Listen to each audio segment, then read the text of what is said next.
அல்லாஹ்வின் அழகிய பண்புகள் என்ற இந்த ஜும்மா தொடர் உரையில் கடந்த சில வாரங்களாக அளவற்ற அருளாளன் அர் ரஹ்மான், நிகரற்ற அன்புடையவன் அர் ரஹீம் ஆகிய இரண்டு பண்புகளை குறித்து சில விவரங்களை நம்ம பார்த்து வருகிறோம். அதன் தொடர்ச்சியாக இஸ்லாத்தினுடைய எந்த ஒரு போதனை எடுத்துக்கொண்டாலும், சட்டங்களை எடுத்துக்கொண்டாலும் அதன் உள்ளே அல்லாஹ் அளவற்ற அருளாளன் என்ற கருத்து உள்ளடங்கி இருக்கிறது என்பதற்கான சான்றுகளையும் நம்ம பார்த்தோம். அது மாதிரியான இன்னும் சில சான்றுகளை நபிகள் நாயகம் ஸல்லல்லாஹு அலைஹி வஸல்லம் அவர்கள் நமக்கு சொல்லித் தருகிறார்கள். சஅத் இப்னு அபி வக்காஸ் என்கிற ஒரு தோழர், இவர் சொர்க்கவாசிகள் என்று நற்செய்தி சொல்லப்பட்ட 10 சஹாபாக்களில் ஒருவர், சிறந்த ஒரு சஹாபி. அவருக்கு உடல்நிலை சரியில்லாமல் போன உடனே நபிகள் நாயகம் ஸல்லல்லாஹு அலைஹி வஸல்லம் அவர்கள் அவரை நோய் விசாரிக்க போகிறாங்க. ரொம்ப கஷ்டப்பட்டு இருக்கார். அப்போ ரசூல் ஸல்லல்லாஹு அலைஹி வஸல்லம் நோய் விசாரிக்க போன உடனே அவர் சொல்கிறார், அல்லாஹ்வுடைய தூதரே, எனக்கு கடுமையான வேதனையாக இருக்கிறது, தாங்க முடியலை, அதாவது மரணம் வந்துடுமோ நினைக்கிறார். அப்போ எனக்கு ஒரே ஒரு பொம்பளை பிள்ளை தான் இருக்கிறது, ஆனால் எனக்கு அல்லாஹ் நிறைய செல்வத்தை தந்திருக்கிறான், இந்த செல்வங்களை எல்லாம் முழுசாக நான் அல்லாஹ்வுக்காக நான் கொடுக்க போகிறேன், தர்மம் செய்ய போகிறேன்னு சொல்லி கேட்குறார். ஏன்னா மரணம் நெருங்கி விட்டதாக நினைத்து கொண்டு, நமக்கு ஆம்பளை வாரிசும் இல்லை, ஒரு பொம்பளை வாரிசு தான் இருக்கிறது, அதனால் இந்த சொத்துக்களையெல்லாம் நான் தர்மம் செய்யலாம்னு நினைக்கிறேன் அப்படின்னு கேட்குறார். அப்போ ரசூல் ஸல்லல்லாஹு அலைஹி வஸல்லம் சொல்கிறாங்க, அப்படி செய்யக்கூடாது, முழுசாக செய்யாதேங்கிறாங்க. அப்போ ரசூல் ஸல்லல்லாஹு அலைஹி வஸல்லம் சொல்கிறாங்க, அப்போ அத்த சத்தகுபி சுலுசி, 3/4 தர்மம் செய்யட்டும், முதல்ல முழுசாக செய்யட்டுமான்னு கேட்குறாரு. ரசூல் ஸல்லல்லாஹு அலைஹி வஸல்லம் வேணாம், அப்படி செய்யாதேங்கிறாங்க. பாதியை தர்மம் செய்யட்டுமா, மொத்த சொத்தில் பாதியை ஏழை பாளையலுக்கு நான் தர்மம் செய்யட்டுமான்னு கேட்குறார். அப்போவும் ரசூல் ஸல்லல்லாஹு அலைஹி வஸல்லம் அதுவும் செய்யாத.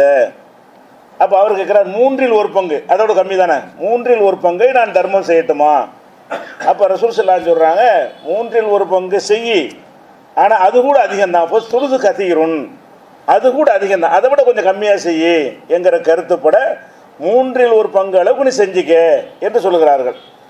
சொன்ன உடனே மேலும் அவங்க சொல்கிறாங்க, இன்னக்க தவிர வரசத்தக்க அக்னியா, நீ உன்னுடைய வாரிசுகளை பிற இடத்துல கையேந்தாமல் தேவையற்றவர்களாக விட்டு செல்வது உனக்கு சிறந்தது.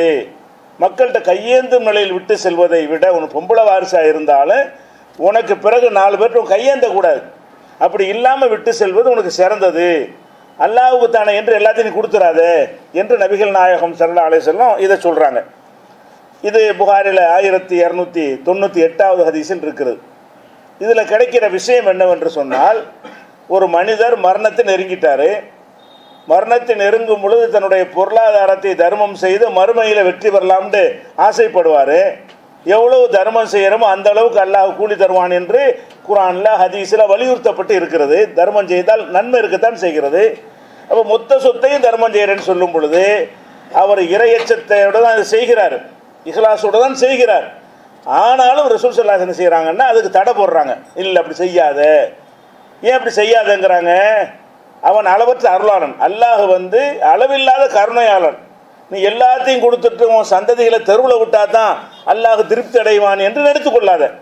உனக்குன்னு வாரிசுகள் இருக்கிறாங்க, அவங்களுக்கு எல்லாத்தையும் கொடுக்குறாண்டா கொடு. இல்லைன்னு சொன்னால் 3/2 அவங்களுக்கு விட்டுட்டு போ. 3/1 அளவுக்கு தான் நீ தான தர்மம், பள்ளிவாசல் காரியம், நல்ல காரியம், ஏழைகளுக்கு கொடுக்கறது எதுவாக இருந்தாலும், பல கோடிகளை நீங்கள் வைத்திருந்தாலும் சரி, 3/1 அது கூட அதிகம். அப்போ தர்மம் செய்வதற்கு கூட 3/1 தாண்டவே கூடாது. 3/1 கூட கரெக்டான அளவாண்டா கொஞ்சம் கூட தான், அது இருந்தால் அனுமதி இருக்கிறது. 3/1 நீ தர்மம் செய்து கொள், அது கூட அதிகம் என்று ரசூல் ஸல்லல்லாஹு அலைஹி வஸல்லம் இந்த இடத்துல ஏன் சொல்கிறாங்க? இப்படி யாராவது எந்த மார்க்கத்திலாவது, எந்த மதத்திலாவது, எந்த ஒரு ஆன்மீக தலைவர்கிட்டையாவது இப்படி கேட்டால் எல்லாத்தையும் கொடுத்துட்டு போங்கன்றுவாங்க. ஒரு இயக்கங்கள் சங்கங்களில் போய் நான் எல்லா சொத்தையும் எழுதி வச்சுட்டு போகிறேன், இந்தாங்க 10 எழுதிட்டு போங்க என்று என்ன செய்வாங்க? அப்படி கேட்பார்கள். எந்த ஒரு இயக்கம், எந்த ஒரு சங்கம், எந்த ஒரு மனிதனாக இருந்தாலும் சரி, ஒரு பள்ளிவாசலில் போய் நான் மொத்த சொத்தையும் எழுதி வைக்க போகிறேன் பள்ளிவாசலுக்கு கொண்டாங்கன்றுவாங்க. மார்க்க ரீதியாக அவங்களுக்கு அறிவுரை சொல்ல மாட்டாங்க. இஸ்லாத்தில் வந்தவர்கள் இப்படி இருக்கிறார்கள். ஆனால் நபிகள் நாயகம் ஸல்லல்லாஹு அலைஹி வஸல்லம் என்ன செய்கிறாங்கன்னு கேட்டால், அவங்க வந்து இந்த மாதிரி பொருளாதாரம் உள்ள வசதியான ஒரு ஆள், வசதி இருக்கு, மூணில் ஒரு பங்கு தான், ஆம்பளை பிள்ளை வேற இல்லை, ரீசன் வேற சொல்கிறாரு என்று சொல்லி ரசூல் ஸல்லல்லாஹு அலைஹி வஸல்லம் ஏன் வாங்க மறுக்கிறாங்க? இப்படி ஒரு சட்டம் ஏன் இஸ்லாத்தில் இருக்கிறது என்று கேட்டால், அல்லாஹ் வந்து நம்ம மேலே ரொம்ப கருணை உள்ளவனாக இருக்கிறான். அவன் தந்த செல்வம் தான், எல்லாத்தையுமே அல்லாஹ்வுக்காக கொடுத்தாலும் அது போதாது தான். அவன் தந்திருக்கிற கருணைக்கு பார்த்தோம் என்று சொன்னால் அனைத்தையும் கொடுக்கலாம். ஆனால் ரசூல் ஸல்லல்லாஹு அலைஹி வஸல்லம் என்ன செய்கிறாங்கன்னு கேட்டால், முழுசாக கொடுக்க வேணாங்கிறாங்க, பாதியை கொடுக்க வேணாங்கிறாங்க, மூன்றில் ஒரு பங்கு கூட ஜாஸ்திங்கிறாங்க, வேணா கொடுத்துக்க, அது கூட அதிகம் என்று சொல்லுகிறார்கள். என்று சொன்னால் இதற்கு உள்ள அளவற்ற அருளாளனாக அல்லாஹ் இருக்கிறான் என்பது அடங்கி இருக்கிறதா இல்லையா? ஏன் இப்படி சொல்ல முடிகிறது? நபிகள் நாயகம் ஸல்லல்லாஹு அலைஹி வஸல்லம் அவர்களால் அந்த பணம் அதையே வாங்கி கொள்ள முடியவில்லை, அதையே நீ எல்லாத்துக்கும் அள்ளி கொடுத்துருப்போ என்று சொல்ல முடியவில்லை. நல்ல காரியம் தானே. நல்ல காரியமாக இருந்தால் அல்லாஹ் எப்படி இருக்கிறான் என்று கேட்டால், நம்மளை கவனிக்கிறான். நம்ம ஆர்வத்தில் எல்லாம் செஞ்சு விட்டு நம்ம பிள்ளையே தெருவில் விட்டு போயிடக்கூடாது, நம்ம வாரிசுகளை சந்தையில் விட்டு போயிடக்கூடாது, நம்ம வாரிசுகளை சிரமத்தில் விட்டு போயிடக்கூடாது என்று நீ கவனிக்காட்ட நான் கவனிப்பேங்கிறான்ல. நீ அதை கவனிக்காமல் எல்லாத்தையும் வாரி தர வந்தாலும் அதை வாங்கிக்கிற நான் தயாராக இல்லை. நீ உன்னுடைய வாரிசை கவனி. நம்ம கூட வாரிசுகள் மீது இறக்கம் காட்டாவிட்டால் கூட அவன் காட்டுறான், அவன் காட்டி லகான் போட்டு தடுக்கிறான். அப்போ தான தர்மம் இன்னும் சொல்ல போனால் மார்க்கத்தில் கூட ஒரு சட்டம் என்ன, ஒருத்தர் வந்து எல்லாத்தையும் எழுதி வச்சுட்டு போயிட்டார், என்னுடைய மரணத்துக்கு பிறகு இது அனைத்தையும் நான் இந்த பள்ளிவாசல் எழுதி வைத்து விட்டேன், அல்ல அனைத்தையும் இப்ராஹிமுக்கு எழுதி வைத்து விட்டேன், அனைத்தையும் என்னுடைய அக்காவுக்கு எழுதி வைத்து விட்டேன், இப்படி ஒருத்தர் எழுதி வைத்து விட்டு போனாரே, ஆனால் இஸ்லாமிய சட்டப்படி செல்லாதது. வாரிசு முறையில் வசியத்தை எழுதி வச்சுட்டு போயிட்டார். உசுரோடு இருக்கும்போது கொடுத்தா செல்லும், உசுரோடு இருக்கும் பொழுது சொத்தப்புறம் ஒரு ஆளுக்கு எழுதி வச்சுட்டு போனால் அப்படி செய்யக்கூடாது என்றாலும் அது செல்லும். உசுரோடு இருக்கும்போது கொடுத்துறது. வசியத்து என்றால் என்ன, நான் உசுரோடு இருக்கிற வரைக்கும் என் கையில் இருக்கும், என் மரணத்துக்கு பிறகு எடுத்துக்கிறேன்னு என்று எழுதி கொடுத்தால் அவர் மரணித்த பிறகு மொத்த சொத்தையும் அவர் எடுக்க முடியாது, அந்த பள்ளிவாசல் வாங்க முடியாது. அப்படி எழுதி வைத்தார்களே ஆனால் மூன்றில் ஒரு பங்கு தான் செல்லும். ஒருத்தர் 30 லட்ச ரூபா வச்சிருக்காரு, நான் எல்லாத்தையும் பள்ளிவாசலுக்கு என் மௌத்துக்கு பிறகு எடுத்துக்கிறேங்க என்கிறாரு. பள்ளிவாசல் எடுக்க முடியாது, 10 லட்சம் தான் எடுத்துக்கொள்ள முடியும். அப்படி எழுதி வைத்து விட்டு சென்றாரே ஆனால் இந்தியாவிலே போய் நீங்கள் இஸ்லாமிய சட்டப்படி நமக்கு பர்சனலாக இருக்குது, வாரிசு உரிமைக்கு கேஸு போட்டால் கூட 1/3 தான் செல்லும்.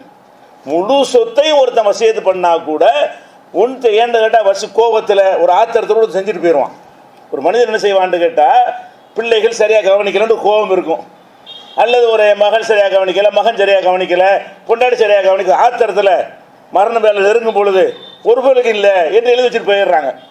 சில ஆளுக்கு என்ன செய்கிறாங்கன்னா, வேறு யாருக்கு எழுதி எதுக்கு தண்டிக்கிறோங்கிற பேரில் நம்ம குடும்பத்தை தண்டிக்கணும், நம்ம பிள்ளைகளை தண்டிக்கணும், அவர்கள் சரியாக நம்மள்கிட்ட நடக்கலை என்று நினைக்கும் பொழுது இப்படியெல்லாம் முடிவெடுக்கக்கூடியவர்களை பார்க்குறோம். நீ கூட கோபத்தில் அப்படி எடுத்து விடுவாய், அளவற்ற அருளாளன் அப்படி இருக்க மாட்டான். நீ உன் பிள்ளைகளுக்கு செய்ய வேண்டிய கடமையை நீ செய்யாட்டாலும் அல்லாஹ் செய்வான் உன் சார்பாக என்பதற்காகத்தான் இஸ்லாமிய சட்டம், இந்த ஹதீஸிலிருந்து சட்டம் எடுக்கிறார்கள். இது எல்லா மதுஹபாக இருந்தாலும் எல்லா கூட்டத்திலையும் ஒப்புக்கொள்ளப்பட்ட ஒரு சட்டம். 1/3 தான் செல்லும். வசியத்து செய்தானேயானால் 3இல் ஒரு பங்கு தான் செல்லும். எல்லாத்தையும் எழுதி வச்சாலும் 3இல் ஒரு பங்கு தான் செல்லும் என்கிற அளவுக்கு இந்த சட்டம் இருக்குன்னு சொன்னால், இந்த சட்டத்துக்குள்ளே என்ன அடங்கி இருக்கிற சட்டம் ஒரு பக்கம் இருக்கிறது. இதில் அல்லாஹ் வந்து அளவற்ற அருளாளன் என்று தெரியுதா இல்லையா? அல்லாஹ் நம்ம மேலே எவ்வளோ கருணை வைத்திருந்தால் இப்படி சட்டம் தருவான். எழுதிட்டு போடான்னு விட்டு போயிட, கவனிக்காமல் விட்டு போயிட வேண்டியதானே? அப்படி எல்லாம் செய்ய மாட்டேங்கிறான். அப்போ இதுலேயும் நமக்கு அல்லாஹ் அளவற்ற அருளாளன் என்ற ஒரு கருத்தை நம்ம விளங்கி கொள்கிறோம். அதே மாதிரி வந்து ஒரு மனுஷன் அவன் மனைவிக்கு உணவு கொடுக்குறான், அவன் பெற்ற பிள்ளைக்கு வந்து சாப்பாடு போடுறான், அவனை பெற்றெடுத்த பெற்றோரை கவனிக்கிறான். இது அவனுடைய கடமை. இது முஸ்லீம் மட்டுமா இதை செய்கிறான்? இஸ்லாத்தில் இல்லாதவனு செய்வான். இஸ்லாத்தில் இல்லாத ஒருத்தனாக இருந்தால் கூட அவன் பிள்ளைக்கு சோறு போடுவான், அவன் மனைவிக்கு சோறு போடுவான், அவனுடைய பெற்றோரை கவனிப்பான். கடவுளை இல்லைன்னு சொல்கிறவனும் கவனிப்பான். கடவுளை இல்லைன்னு சொல்கிற ஒருத்தனாக இருந்தால் கூட அவன் தாய் தந்தையரை கவனிப்பானா இல்லையா? நல்லவனாக இருந்தால் கவனிப்பான். அதிகமானவர் கவனிப்பார்கள். தாய் தந்தையை கவனிக்காட்டால் பிள்ளைகளை கவனிப்பான். அப்படி இருக்க நீ உலகனுக்கு பெற்றோரை அலட்சியப்படுத்தவும் கூட பிள்ளைண்டு வரும்போது மட்டும் என்ன செய்கிறான்? கூடுதலாக கவனிக்கிறான். அப்போ எல்லா மனிதனும் இயல்பாகவே அவன் மக்கள், அவன் மனைவி, அவன் குடும்பம்னு செலவழிக்கிறது இயல்பில் அமைந்திருக்கிறது. இதுக்கு ஏதாவது கூலி கொடுக்கலாமா? இதெல்லாம் செய்கிறது தானே. இது முஸ்லீமும் செய்வான், முஸ்லீம் இல்லாதவனும் செய்கிறான், எல்லாருமே செய்கிறார்கள். இஸ்லாம் எப்படி சொல்லுதுன்னு கேட்டால், நீ தாய் தந்தருக்கு செலவழிக்கிறீல, உன் பிள்ளைக்கு செலவழிக்கிறீல, உன் மனைவிக்கு செலவழிக்கிறீங்கள, செலவழிக்கும் பொழுது நீ என்ன செய்யணும்னா எகத்த சிபுகா, இறைவா நான் வந்து உன்னுடைய நன்மையை நாடி செலவழிக்கிறேன் அப்படி ஒரு நீயத்தை வைத்து கொண்டாயானால் இதுக்கு கூலி. நீங்கள் மனைவிக்கு சாப்பாடு போடுறீங்க, சும்மா மனைவிக்கு சாப்பாடு போடுறேன்னு சொல்லி செஞ்சிட்டீர்களே ஆனால் ஒரு கூலியும் கிடைக்காது. லேசாக மனசை கொஞ்சம் மாற்றிக்கிறீங்க. எப்படி மாற்றுறீங்க? இறைவா நீ இதை கடமையாக்கி இருக்கிறாய், மனைவியை கவனிக்க வேண்டியது உன் மீது சுமத்திருக்கிறாய், பிள்ளைகளை வளர்ப்பதை என் மீது சுமத்திருக்கிறாய், பெற்றோர்களை கவனிக்க வேண்டும் என்பதை கடமையாக்கி இருக்கிறாய், அதுக்காக வேண்டி நான் கொடுக்கிறேன் என்று சொல்லி உங்கள் பிள்ளைகளுக்கு நீங்கள் சம்பாதித்து போட்டால் அதுக்கு மார்க்கத்தில் கூலி. ஏன் இந்த கூலி தரப்படுது?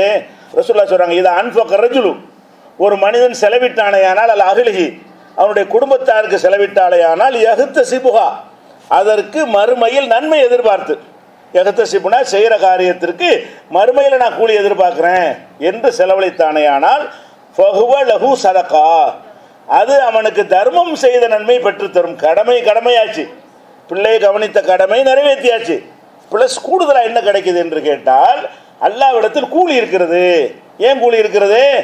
இறைவன் இதை வலியுறுத்தி இருக்கிறான்ல. நம்ம எல்லா மனிதனும் இயல்பாகவே இதெல்லாம் செய்தாலும் அல்லாஹ் என்ன செய்யறான், தன்னுடைய பங்குக்கு உன் தாய் தந்திர கவனிங்கிறான், சொல்லாட்டாலும் கவனிக்கிறவன் இருக்கிறான், கவனிக்காதவன் இருப்பான் இல்லையா, அதுக்காக அல்லாஹ் என்ன செய்யறான், கடமையாக்கி இருக்கிறான், பிள்ளைகளை கவனிக்கிறது கடமையாக்கி இருக்கிறான். அப்போ இந்த மனைவியை கவனிக்கிறது கடமையாக்கி இருக்கிறான். அப்போ அல்லாஹ் இப்படி கடமையாக்கி இருக்கும் பொழுது நம்ம அதை செய்தோமையானால் இப்படி நினைத்து கொண்டு செய்யணும். எப்படி? இறைவா நீ கடமையாக்கிட்ட, மனைவிக்கு உணவளிக்கிறது நீ கடமையாக்கி இருக்கிறாய், என் பிள்ளைகளை கவனிப்பதை கடமையாக்கி இருக்கிறாய், அதுக்கு தான் நான் செய்கிறேன் என்று ஒரு நியத்தை வைத்துக்கொண்டு எண்ணத்தை வைத்துக்கொண்டு உங்களுடைய செலவினங்களை செய்தீர்களேயானால் அதுக்கு அங்கே நன்மை இருக்கிறது. இன்னும் சொல்ல போனால் இதில் இன்னொரு விஷயம் என்னன்னு கேட்டால் இதில் ஒரு அளவற்ற அருள் இருக்குது. என்ன அருள்? நீங்கள் மனைவி கொடுக்கும் பொழுது வேண்டாம் விருப்பத்துக்கு போட்டீங்கன்னு வைங்களேன், அவளுடைய சுயமரியாதை பாதிக்கும். பெற்றோரை கவனிக்கும் பொழுது அப்படி தூக்கி நாய்க்கு சாப்பிட போடுற மாதிரி போட்டிங்கன்னு வைங்க, அது அவரை வந்து பாதிக்கும். சாப்பாடு கொடுக்கத்தான் நீங்கள் நினச்சி கொள்ளலாம், அவருடைய மனசை வந்து பாதிக்கும். அதே நேரத்தில் இந்த எண்ணத்தை வைத்து கொண்டு ஒருத்தன் செஞ்சாண்டு வைங்க, அவனுக்கு இப்படி செய்ய முடியாது. சாப்பாடு ஏன் கொடுக்குறேன்? இவருக்கான அல்லாவுக்காக கொடுக்குறேன், பிள்ளைக்கு நான் சாப்பாடு கொடுக்குறேன் அல்லாஹ் சொன்னதுக்காக கொடுக்குறேன், மனைவிக்கு சாப்பாடு கொடுக்குறேன் அல்லாவுக்காக கொடுக்குறேன்னு நினைக்கும் பொழுது அவங்கள இன்சல்ட் பண்ணி கொடுக்க மாட்டான், அவங்கள இழிவுபடுத்தி கொடுக்க மாட்டான், வேண்டா வெறுப்பாக கொடுக்க மாட்டான், உளப்பூர்வமாக கொடுப்பான். அங்கேயும் அளவற்ற அருள். இவன் வந்து தன்னுடைய தாய்க்கு கொடுக்கவும் செய்யணும், அதில் அருளும் வரணும், தன்னுடைய பிள்ளைகளை கவனிக்கவும் செய்யணும், அதில் அன்பு வழியணும், பெற்றோரை கவனிக்கவும் செய்யணும், ஏனோ தானோடு செஞ்சிடக்கூடாது என்பதற்குத்தான் எகுத்த சிபுகா, நன்மையை நாடி செய்யுங்கிறான்ல. ரசூலுல்லாஹ் சொல்கிறாங்க, நன்மையை நாடி நீ வந்து செலவழித்தால் உனக்கு கூலிக்கு கூலியாகவும் போச்சு. அதை கொடுக்குற விதமே வேற மாதிரி ஆயிருங்க, சொல்லிலாம் காட்ட மாட்டான். இன்னைக்கு மனைவிக்கு கொடுக்கறத கணவன் சொல்லி காட்டுகிறான், தகப்பனுக்கு கொடுக்கறத மகன் சொல்லி காட்டுகிறான், மகனுக்கு கொடுக்கறத தகப்பன் சொல்லி காட்டுகிறான். அப்போ சொல்லி காட்டுறத கொடுக்குறீங்க, உங்கள் கடமைக்கு செய்கிறீங்க. கொடுத்து விட்டு நான் உன்னை வளர்க்கலையா, உனக்கு சோறு போடலையா, உனக்கு கஞ்சி ஊற்றலையா, உனக்கு அது வாங்கி தரலையா, இது வாங்கி தரலையா, இப்படி எல்லாம் வந்து குடும்பத்துக்கு செய்ததை கூட சொல்லி காட்டக்கூடியவர்களாக நம்ம இருக்கமா இல்லையா? ஏன் இருக்கிறோம்? நம்ம அதை ஒரு ஃபார்மாலிட்டி செஞ்சுக்கிட்டு இருக்கிறோம், வேண்டா வெறுப்பாக செய்கிறோம். இதை ஊர் உலகத்தில் சொல்லுவாங்களே என்பதற்கு செய்கிறதுனால தான் இப்படிலாம் சொல்ல முடிகிறது. நீங்கள் அல்லாவுக்கு செஞ்சா, நீங்கள் உங்களுக்கு மனைவிக்கோ பிள்ளைகளுக்கோ கொடுக்குற உதவிகள் வந்து என் இறைவனின் திருப்திக்கு கொடுக்குறேன் அப்படின்னு சொல்லி கொடுத்தீர்களே, ஆனால் அதில் சொல்லிலாம் காட்ட மாட்டீங்க. அல்லாவுக்காக தானே கொடுத்தீங்க, சொல்லி காட்டின கூலி இல்லாமல் போயிருமே. சொல்லி காட்டி விட்டால், நன்மையை செய்து விட்டு சொல்லி காட்டி விட்டால் அதற்கு என்ன கூலியை எல்லாம் தருவானோ, பரிசை தருவானோ, அது இல்லாமல் போயிடும். அப்போ இதெல்லாம் பயந்து கொண்டு செய்யும் பொழுது இந்த குடும்பத்தை கவனிக்கிறதுல கூட எவ்வளோ அருள் வைக்கிறான்னு பாருங்கள். அல்ல அளவற்ற அருளான நான் இருந்து கொண்டு என்ன செய்கிறான், நீ உன் குடும்பத்தான் செய்கிற, இதுக்கு நான் எதுவும் தர வேண்டிய தேவையே இல்லை, நீ உன்னை பெற்றிருக்காங்க வளர்த்துருக்காங்க, நன்றி கடனை நீ செய்கிற, பிள்ளைக்கு செய்கிறேன்னு சொன்னால் நாளைக்கு அவன் உன்னைய கவனிப்பான். இந்த எதிர்பார்ப்பு இருக்கிறது. உன் தகப்பனை கவனிக்கிறேன்டா, ஏற்கனவே உன்னை கவனிச்சிருக்கிறான் அவன். அப்போ உன் தகப்பனை கவனிப்பதற்கு கடன் தீர்க்கிறாய், பிள்ளையை கவனிப்பதற்கு நாளைக்கு இதை எதிர்பார்க்கிறாய். இப்படி எல்லாம் இருந்தால் கூட இதுக்கு ஒன்றுமே தர தேவையே கிடையாது. சுயநலத்துக்கு செய்கிறீர்கள். இந்த உதவிகள் எல்லாம் உங்களுடைய மனைவிக்கு ஏன் செய்கிறீங்க? சுயநலத்துக்கு செய்கிறீர்கள். அப்போ சுயநலத்துக்கு செஞ்சால் கூட என் இறைவன் இதை கடமையாக்கி இருக்கிறான் என்று மனசில் வச்சு செய்யுங்க. அப்போ என்னவாயிரும்? கூலிக்கு கூலியாக போயிடும். கொடுக்குற உதவிகளை சொல்லி காட்ட மாட்டோம், உதவி பெறக்கூடியவர்களை கேவலமாக நினைக்க மாட்டோம். அவங்கள குத்தி காட்ட மாட்டோம், அவங்க மற்றவனும் உயர்வு என்று சொல்லி இதை காரணம் காட்டிக்கொண்டு பெருமை எடுத்துக்கொள்ள மாட்டோம். இவ்வளவு அம்சங்கள் நமக்கு வருதுன்னு சொன்னால் இது எவ்வளோ பெரிய அருளாக இருக்கிறது. உங்களும் மீது அருள் செய்கிறான், உங்கள் மனைவியின் மீது இதன் மூலமாக அருள் செய்கிறான், உங்கள் பெற்றோர் மீது இதன் மூலமாக அருள் செய்கிறான், உங்களுடைய பிள்ளைகள் மீது இதன் மூலமாக அருள் செய்கிறான். அப்போ அல்லாஹ் வந்து அளவற்ற அருளாளனாக இருக்கிற காரணத்தினால தான் இதையெல்லாம் ஒரு சட்டமாக நபிகள் நாயகம் ஸல்லல்லாஹு அலைஹி வஸல்லம் சொல்லித் தராங்க. இது புகாரில் 55வது ஹதீஸில் இருக்கிறது. இன்னும் சொல்ல போனால் கொடுக்குற அளவு தனியாக இருக்கட்டும். இப்போ கணவன் மனைவி சந்தோஷமாக இருக்கிறாங்கன்னு வைங்களேன், ஒருவருக்கு ஒருவர் சும்மா சாப்பாடை வாங்கி கொடுக்குற ஒரு பக்கம், அன்பை காட்டுவதற்காக ஒருத்தருக்கு ஒருத்தர் ஊட்டி விடுவார்கள். குழந்தைக்கு உணவு ஊட்டுற மாதிரி என்ன செய்வாங்க, அதில் அவங்களுக்கு ஒரு சந்தோஷம் கிடைக்கும், அதில் ஒருத்தர் ஒரு இன்பம் கிடைக்கிறது. இந்த மாதிரி செய்கிறது வந்து எதுக்காக செய்கிறான்? ஒருத்தன் மனைவிக்கு சாப்பாட்டுக்கு உரிய காசை கொடுத்துட்டு போகாமல் சாப்பிடும் பொழுது உட்கார்ந்து கொண்டு நீ என் பக்கத்தில் உட்கார் என்று சொல்லி அந்த சாப்பாடு எடுத்து இவன் என்ன செய்யறான், மனைவிக்கு ஊட்டுகிறான், மனைவி இவனுக்கு ஊட்டுகிறாள். இதெல்லாம் எதுக்கு செய்கிறாங்க? அவங்களுடைய தாம்பத்தியம் நல்லபடியாக போகிறதுக்காக வேண்டி செய்கிற ஒரு காரியம். இப்படிலாம் ஈர்த்து கொண்டோமே ஆனால் வாழ்க்கை நல்லா போகும், மகிழ்ச்சிகரமாக போகும் என்ற சுயநலனுக்கு தான் இது எல்லாரும் செய்கிறார்கள். சுயநலனுக்கு செஞ்சால் கூட இதை நன்மை நாடி செய், என் இறைவன் இதை கடமையாக்கி இருக்கிறான். மனைவி கணவன் மனைவியும் மனைவி கணவனையும் ஒருவருக்கொருவர் என்ன செய்யணும், திருப்திப்படுத்த வேண்டும் என்று அல்லாஹ் சொல்லி இருக்கிறான் என்று நினைத்து கொண்டு செய்தால் இதுக்கு கூலியாம். ரசூல் ஸல்லல்லாஹு அலைஹி சொல்றாங்க, ஹத்தா மா தஜாலு ஃபீ ஃபமி இம்ராத்திக, உன் மனைவியின் வாயில் நீ ஊட்டி விடுகிறாயே அதுக்கு வரைக்கும் உனக்கு கூலி இருக்கிறது. அதாவது உணவு கொடுத்ததுக்கு கூலி தனி, கொடுத்ததுக்கு ஒரு கூலி, அந்த ஊட்டி விடுவதில் ஒரு அன்பை கூடுதலாக செலுத்துறீங்கல்ல, கொடுக்கறதுனா காசை கொடுத்துட்டு போகிறது அவ்வளோதான், சாப்பிடு கஞ்சில் கொடுத்துட்டு போகிறது, இதில் வந்து அன்பு கிடையாது, கடமை தான் நீங்கிறது. அன்பை ஊட்டி ஒருத்தன் என்ன செய்கிறான்னு கேட்டால் மனைவிக்கு ஊட்டி விடுகிறான், அந்த குழந்தைக்கு வீட்டுக்கு ஊட்டி விடுகிறான், ஊட்டி விடுறான் பாருங்க. இதில் ஒரு அன்பை நீ செலுத்தினாயானால் இதுக்கும் நான் கூலி தருவேன். எதுக்கு கூலி தரணும்? இதுக்கு எதற்காக எல்லாம் கூலி தரணும்? இதனை இப்போ தொழுகையா? இது என்ன நோம்பா? இது தஸ்மீ திக்ரா? இதில் அல்லாஹ் புகழ்றதுக்கு ஏதாவது இருக்குதா? ஒன்றுமே இல்லை. ஓம் பொண்டாட்டி நீ கவனிக்கிற, இதில் ஒன்றுமே இல்லை. ஒரு சுப்ஹான் அல்லாஹ் கூலி தரேன்னா அர்த்தம் இருக்கிறது. ஒரு அல்ஹம்துலில்லாஹ் சொன்னால் கூலி தர வேண்டாம், இது அல்லாஹ் புகழ்ந்த உனக்கு கூலி தர்றான் அப்படின்ட்டு ஆகுது. 2 சஜிதாவை செஞ்சியா கூலி தர்றேன்னா செய்யலாம். ஏன் அவனுக்கு பணிஞ்சு இருக்கிறாய். உன் மனைவிக்கு நீ உணவு ஊட்டு தரணும், அளவற்ற அருளாளனா இல்லாட்டி தர வேண்டியதில்லை. ஏன் தர்றான்னு கேட்டால் அவன் அளவற்ற கரணம், எப்படியாச்சும் உனக்கு கணக்கு அதிகரிக்க நினைக்கிறான். ஒன்றுமில்லாதுக்கெல்லாம் கூலியை தந்து உன்னைய தரஜாவை அந்தஸ்து அதிகரிப்பதற்காக வேண்டி இதற்கெல்லாம் அல்லாஹ் கூலி தருவானுங்கிற ஒரு விஷயத்தை புகாரியில் 56வது ஹதீஸில் இதை பார்க்கிறோம். அப்போ நபிகள் நாயகம் ஸல்லல்லாஹு அலைஹி வஸல்லம் அவங்க சின்ன சின்ன விஷயத்திற்கும் என்ன செய்கிறாங்க, இன்னும் சொல்கிறாங்க, ஒலவன் தல்கா அஹாக பி வஜ்ஹின் தலிக். ஒரு ஆளை பார்க்குறோம், பார்க்கும் பொழுது ஸல்லல்லாஹு அலைஹி வஸல்லம் அது ஒரு வகை, இதுக்கு கூலி இருக்கிறது. ஒரு ஆளை சந்திக்கிறீங்க, சலான் சொல்கிறாரு அல்ல நீங்கள் சலான் சொல்கிறீங்க, கூலி இருக்கிறது. பதில் சொல்கிறாரு அல்ல நீங்கள் பதில் சொல்கிறீங்க, கூலி இருக்கிறது. இதை சொல்லும்போது ஒரு புன்முறுவலோட ஒரு முக மலர்ச்சியோடு அவன்கிட்ட சொன்னீங்கன்னு வைங்களேன், அவனுக்கு ஒரு சந்தோஷமாக இருக்கும். சும்மா சலான் சொல்கிற அப்படின்னு சொல்லாண்டா விருப்ப போயிடுவான். அதை சொல்லும் பொழுது ஒரு முக மலர்ச்சியோட நீங்கள் அவனை விரும்புகிறீங்கன்னு காட்டுற மாதிரி, அவன் உங்களை விரும்புகிற மாதிரி காட்டுற மாதிரி ஒரு சிரிப்போட ஒரு புன்னகையோட முக மலர்ச்சியோட சொன்னால் அது அவனுக்கு நிறைவு ஏற்படுமா இல்லையா? இது உங்களுக்கும் கூட நன்மை. இப்படி ஒருத்தனை சலான் சொல்லும்போது சிரித்த முகத்தோடு சொன்னால் உங்களை அவன் நேசிப்பான். உங்களுக்கு நாளைக்கு ஒரு கஷ்டம் வரும்போது நம்மளை கண்டு அன்பு செலுத்தின ஒருத்தன் அப்படின்னு உங்களுக்கு உதவி செய்கிற கூட வருவான். இதில் நம்முடைய சுயநலவில் இருக்கிறது. ரசூல் ஸல்லல்லாஹு அலைஹி சொல்கிறாங்க, லா தஹ்கிரன்ன மினல் மஅரூஃபி ஷையா, நன்மையான காரியங்கள் என்பதில் சின்னதுன்னு சொல்லி அலட்சியப்படுத்திடாத.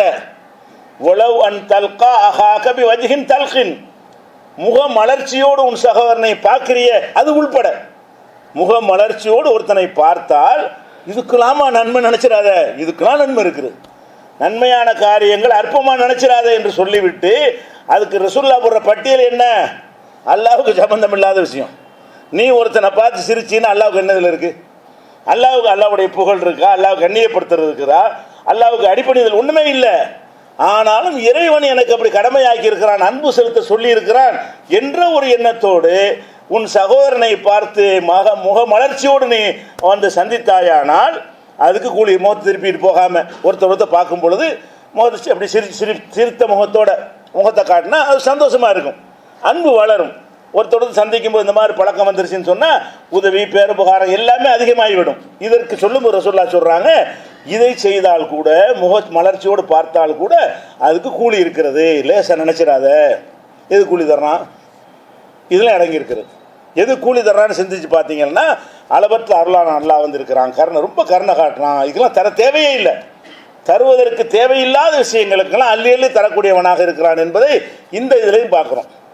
அதே மாதிரி ரசூல் ஸல்லல்லாஹு சொல்கிறாங்க, உங்களுக்கு கூலி பெறுவதற்கு நம்ம என்ன நினச்சிக்கிட்டு இருக்கிறோம்? நிறைய தொழுவணும், அதுக்கெல்லாம் கூலி இருக்கிறது. நோன்பு வைக்கணும், அதுக்கெல்லாம் கூலி இருக்கிறது. ஆனால் அதுதான் கூலி நினச்சிக்கிட்டு இருக்கிறோம். தொழுதா கூலி, நோன்பு வச்சா கூலி, ஹஜ்ஜிக்கு போனால் கூலி, சுப்ஹானல்லாஹ் தஸ்பீஹ் செஞ்சால் கூலின்னு நினைக்கிறோம். இதுக்கெல்லாம் கூலிங்கிற நெசந்தான். இதுக்கு மட்டும்தான் நான் கூலி இருக்குன்னு கேட்டால் இல்லை. எதுக்கெல்லாம் இருக்குது? ரசூல் ஸல்லல்லாஹு அலைஹி சொல்கிறாங்க, ஒரு மனிதனுடைய ஒவ்வொரு மூட்டு இருக்குல்ல, ஒவ்வொரு மூட்டுக்காக வேண்டி நீங்கள் தர்மம் செய்யணும். மூட்டுனா என்ன? இந்த விரலில் இவ்வளோ மூட்டு இருக்குது. மூட்டு இல்லாட்டி வாழ முடியாது. இந்த மூட்டுகள் இல்லைன்னு சொன்னால் அப்படி மரமாக நிற்க வேண்டியதுதான். நம்ம இயங்குவதற்கு இந்த மூட்டுகள் இருந்தால் தான் வளைகிறோம், பிடிக்கிறோம், அசைகிறோம், திரும்புகிறோம். அனைத்துக்கும் காரணம் எது? அல்லாஹ் வந்து அந்த மடிப்புகளை மூட்டு வச்சுருக்கான் இல்லையா? இங்கே விரலில் மூட்டு, கையில் மூட்டு, இந்த இதெல்லாம் இருந்தால் தான் வேலை செய்ய முடியும். அப்போ இந்த ஒரு மூட்டுகளை நீ எண்ணி பார்த்தால் அதுக்கே தர்மம் செய்யணும். இதுக்கு ஒரு தர்மம், இதுக்கு ஒரு தர்மம். எவ்வளோ செய்கிறது? அல்லாஹ்வுக்கு நீ செய்கிறதா இருந்தால் நீ உயிரை தந்தெல்லாம் விட்டு தள்ளு. நீ எதுக்கெல்லாம் நீ செய்யணும்?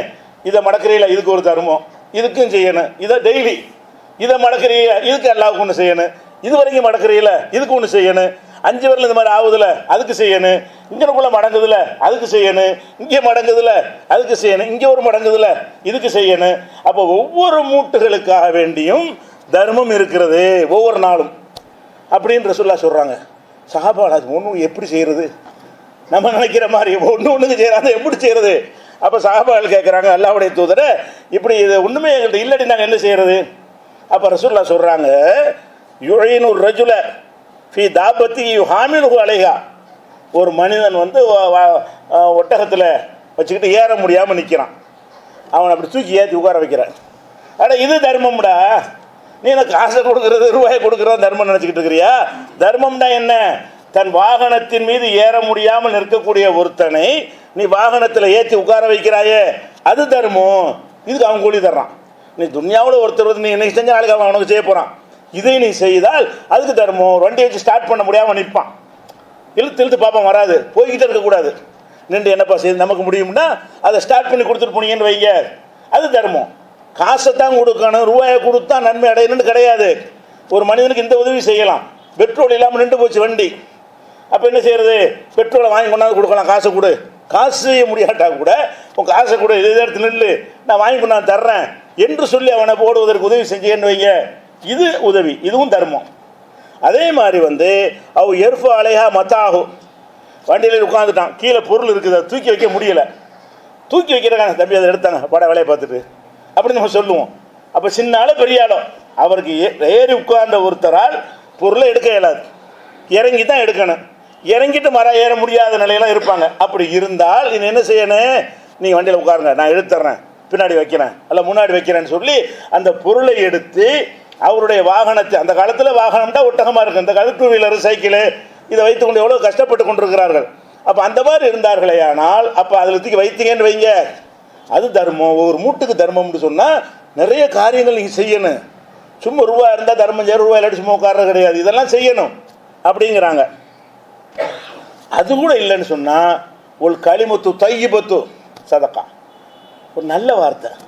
ஒருத்தன் கஷ்டத்தில் இருப்பான், உதவி செய்ய முடியாது, எல்லாம் குணமாக்குவாங்க, கவலைப்படாதீங்க, இதில் என்ன உனக்கு நஷ்டம், இதில் என்ன பெரிய செலவுங்கிறேன். ஒருத்தன் கஷ்டத்தில் சிரமத்தில் இருக்கிறான், நோயாளியாக இருக்கிறான், அல்லது ஏதோ ஒரு பிளாட்பாரத்தில் படுத்து கிடக்கிறான், அது அழுதுட்டு உட்காந்துருக்கிறான், அவனை போய் நம்ம என்ன செய்கிறோம்? ஒரு களிமுத்து தையிபா, 4 நல்ல வார்த்தை சொல்வது, அது சதக்கா. அதே மாதிரி சொல்கிறாங்க, குல்லு ஹத்துவத்தின் எம்ஷிஹா இல சலாத்து சதக்கா, தொழுகைக்காக ஒவ்வொரு 8 எடுத்து வைக்கிறீங்கள, அது சதக்கா. எதோடு சேர்க்குறான்னு பாருங்கள். தொழுவுறதுக்காக வேண்டி ஒவ்வொரு 8 எடுத்து வச்சா ஒன்று சதக்காங்கிறாங்க. அதோட எதையும் சதக்காங்கிறாங்கன்ட்டு கேட்டால் மனிதனுக்கு செய்கிற உதவிகள் எல்லாம் சதக்காங்கிறாங்க. ஒரு தள்ளு தறிக்கு சதக்கா. இந்த பக்கம் கும்பகோணத்தை எப்படி போகிறது, எப்படியாவது போ இப்படி சொல்கிறாங்க பார்க்குறோம். இந்த இப்படி போங்க, அப்படி திரும்பி போங்க, இப்படி இது தர்மம்ங்க. ஒரு மனிதன் வந்து எந்த பக்கம் போகிறன்னு தெரியாமல் நிற்கிறான், இந்த பக்கம் போனால் அது வருமாங்கிறான், அந்த பக்கம் போனால் பேங்க் போகலாமாங்கிறான், இந்த பக்கம் போனால் பீச் வருமாங்கிறான். நமக்கு கோபம் வரும் நிறைய பேருக்கு. இது சொன்னால் உனக்கு என்ன, இதில் முத்தா வந்து போகுது, இதை சொல்வதற்கு உனக்கு என்னப்பா சங்கடம், இதை சொல்ல தயங்குறோம். அப்போ ஒரு வழி கேட்கும் பொழுது ஒரு தல்லு தறிக்கு சதக்கா, தறிக்கு பாதையை காட்டி கொடுப்பது, இதான் இந்த பாதை, இதான் இந்த ரோடு என்று காட்டி கொடுப்பது, அது சதக்காங்கிறாங்க. இப்படி ஒரு மனிதனுக்கு செய்கிற ஒவ்வொரு மூட்டுகளுக்கும் தர்மம் இருக்குன்னு சொல்லிவிட்டு அவ்வளோக்கும் தர்மம் செய்கிற காசுக்கு இங்கே போகிறது என்று நினைப்போம் இல்லையா? அதுக்காக ரசூலுல்லாஹ் சொல்கிறாங்க, இதுதான் தர்மம். ரூபா மட்டும் தர்மம் கிடையாது. ஒரு சிரிச்சா தர்மம், நாலு நல்ல வார்த்தை பேசினா தர்மம், அவனுக்கு பொருளை எடுத்து கொடுத்தா தர்மம், ஒரு முள்ளத்துக்கு ஓரமாக போட்டால் அது தர்மம். இப்படி எல்லாமே தர்மம் இருக்கிறது என்று நபிகள் நாயகம் ஸல்லல்லாஹு அலைஹி வஸல்லம் சொன்னது புகாரில் 2891 ஹதீஸில் இருக்கிறது. அதே மாதிரி இன்னொரு ஹதீஸில் இதே கருத்தில் வருது, அல்லாஹ்வுடைய தூதரே எங்களுக்கு தர்மம் செய்யணும்னு சொல்கிறீங்க, எதுவுமே எங்கள்கிட்ட இல்லாட்டி என்ன செய்கிறது? அப்போ ரசூலுல்லாஹ் சொல்கிறாங்க, எதுவுமே இல்லையா, வேலை செஞ்சு சம்பாதிச்சு செலவு பண்ணு. என்கிட்ட கொடுக்கறதுனால நம்ம என்ன நினச்சிக்கிட்டு இருக்கிறோம், பணக்காரனுக்குள்ளே நினச்சிக்கிட்டு இருக்கிறோம். தர்மம் செய்கிறதுன்னு ஒரு ஆள் ஒரு கோத்தனை இருப்பாங்க, வாங்குறதுக்குன்னு ஒரு கோத்தனை இருப்பான், வாங்குறோம் கொடுக்கவே மாட்டேங்கிறான். இந்த வாங்குற நிலையில் உள்ளவனும் கொடுக்கணும்.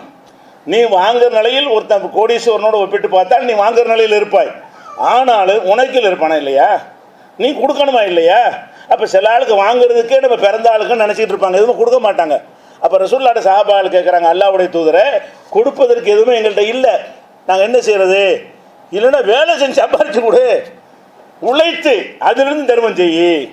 ஒரு வேலைக்கு போனால் 50 ரூபா கிடைக்காதா, 100 ரூபா கிடைக்காது, 2 ரூபா தர்மம் செய்யி. ஒரு வேலைக்கு போய் உழைத்து நீங்கள் தர்மம் செய்யுங்கள். இத்த குன்னார உலபிஷுக்கு தம்ரா, ஒரு பேரிச்சம்பழ துண்டை கொண்டாவது நரகத்தை விட்டு காப்பாற்றி கொள்ளுங்கிறாங்க. அப்போ கொடுக்குற நம்ம நினச்சிட்டு இருக்கிறோம் பெருசாக கொடுக்கணும், பெருசாக கொடுக்கணும் அவசியம் கிடையாது. அவரவருக்கு ஏண்டது எது ஏழுமோ அது மாதிரி கொடுங்க. அப்படி கொடுத்தாலும் தர்மம் இருக்குங்கும் பொழுது உழைத்து செய்யுங்கிறாங்க. அப்போ யாமொழிபி எதுகி கையால் வேலை செய்து இப்போ என்போ நப்சகு தனக்கும் பயன்படுத்தி கொண்டு எத்த சத்தகு தர்மமும் செய்வானே அப்படி செய்யுங்க அப்படின்னு வழிகாட்டுறாங்க. அப்போ அவங்க இருக்கிறாங்க, வேலையும் கிடைக்காட்டி காசு இருந்தால் தர்மம் செய்ய சொல்கிறாங்க, காசு இல்லாட்டி வேலை செஞ்சு சம்பாரித்து செலவு பண்ணு தர்மம் செய்யுங்கிறாங்க. அவர் கேட்குறாரு, அதுவும் இல்லாட்டி இப்போ வேலை இல்லாமல் திண்டாட்டம் வருதில்ல, இந்த மாதிரி ஆகி போச்சுன்னு வைங்க, எங்கே போய் வேலைக்கு வைக்கிறது? இந்த காலத்தில் நவீன பொருளாதாரத்தில் சந்தி சிரிச்சு கொண்டு இருக்கிறது. அப்படி வந்து விட்டால் என்ன? அப்போ ரசூலுல்லாஹ் சொல்கிறாங்க, தொழினுதல் ஹாஜத்தில் மல்ஹூப், தேவை உள்ளவனுக்கு போய் உதவி செய்யி. எத்தனை விதமான ஹெல்ப்புகள், கரண்ட் பில் கட்ட முடியாமல் எத்தனை முதியவர்கள் இருப்பாங்க, கொண்டாங்க நான் போய் கட்டிட்டு வர்றேன், நான் போய் அந்த வேலையை செஞ்சு தர்றேன், இந்த வேலையை செஞ்சு தர்றேன் என்று உதவி செய்வதற்குது, அதன் மூலம் இந்த நன்மை அடைந்து கொள் அப்படிங்கிறாங்க. அதுக்கு முடியலைன்னா என்ன செய்யறேன்னு அடுத்தவனுக்கு கேடு செய்யாமரி, ஒன்றுமே முடியலைன்னா எதுவும் உனக்கு ஏழலையா, கோல் சொல்லாத, புறம் பேசாத, அடுத்தவனுடைய மானத்தை வாங்காத, அடுத்தவனை புண்படுத்தாத, அடுத்தவனை திட்டாத, இந்த மாதிரி அடுத்தவர்களை குறை சொல்லி தெரியாத, இதன் மூலம் நன்மை அடைந்து கொள். இருந்தால் பொருளாதாரத்தை கொண்டு அடையலாம், பொருளாதாரம் இல்லாதவர்கள் உழைத்து அடையலாம்.